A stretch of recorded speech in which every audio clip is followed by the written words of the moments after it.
Student, my name is Bhupendra Patel and you are watching my YouTube channel LCS in Hindi. जो हमने एक series start की operating system की, उसका जो चैप्टर नंबर 2 है, ये इसका दूसरा वीडियो है।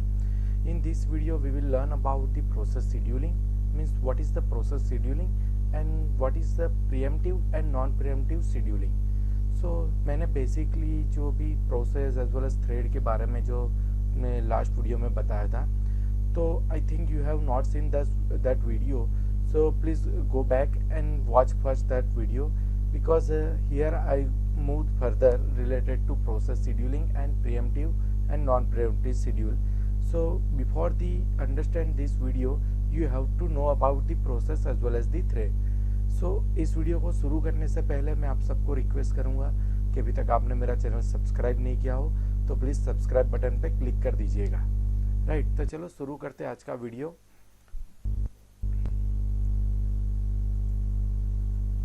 तो पहले है what is the process scheduling and why it is required. So basically जो ऑपरेटिंग सिस्टम है उसे यूज क्यों करती है, जो प्रोसेस शेड्यूलिंग क्यों यूज करती है कोई भी ऑपरेटिंग सिस्टम, सो उससे क्या फायदा होता है। तो यहाँ पे मैंने एक स्टेटमेंट लिखा है कि in an operating system a process scheduler perform the important activity or scheduling a process between the ready queue and waiting queue and allocate them to the CPU।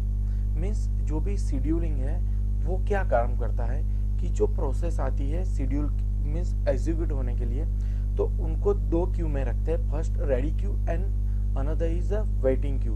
Then after depends on the priority और any other circumstances they can allocate them to the CPU for executing that process.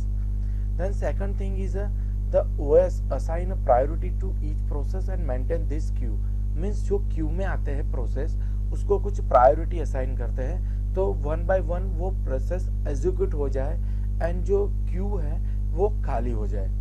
Then the scheduler select the process from the queue and load it on the memory for execution। तो जो scheduler होता है तो उसका task है कि जो buffer या कोई क्यू, वेटिंग क्यू और रेडी क्यू में जो भी प्रोसेस होती है उनको मेमोरी में ट्रांसफर करता है, मीन्स लोड करता है। Then after start the execution, means जो प्रोसेस को हमें पहले एग्जीक्यूट करना होता है, तो as I have told you in the our process state कि जो पहले न्यू स्टेट है तो उसमें से रेडी स्टेट में जाता है, देन रनिंग स्टेट। तो रेडी स्टेट में होता है तो उसे हमें रनिंग स्टेट में ले जाने के लिए हमें मेमोरी चाहिए, क्योंकि जो भी बहुत सारे रिसोर्सेज यूज हो गए, कुछ डेटा है हमारा वो सेव भी होगा, तो उसीलिए वो ट्रांसफर करता है मेमोरी क्यू में, मेमोरी में फॉर द एग्जीक्यूशन।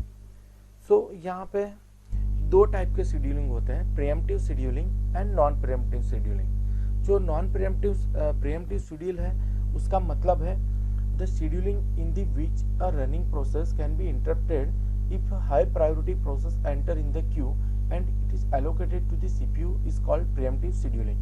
means कि कोई प्रोसेस चल रहा है और उससे ज़्यादा प्रायोरिटी वाला कोई प्रोसेस आ जाता है क्यू में, तो जो कंटिन्यूस प्रोसेस है वो बैकग्राउंड में चला जाएगा और जो उसकी प्रायोरिटी हाई है वो CPU को असाइन हो जाएगा फॉर एग्जीक्यूशन के लिए, तो उसे हम बोलते हैं pre-emptive scheduling.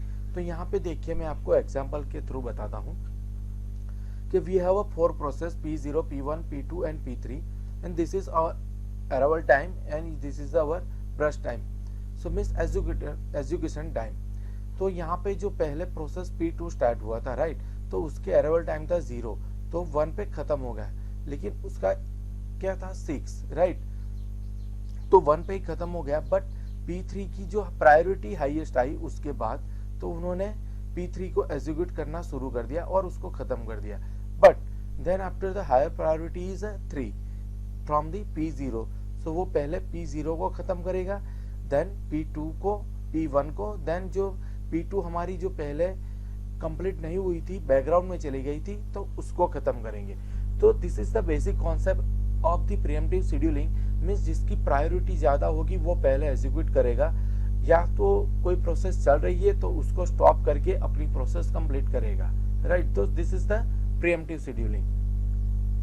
Then we talk about the non preemptive. तो उसमें क्या होता है, कोई रनिंग प्रोसेस स्टार्ट है तो तो उसको कोई इंटरप्ट नहीं कर सकता, तो उसे हम बोलते हैं प्रोसेस।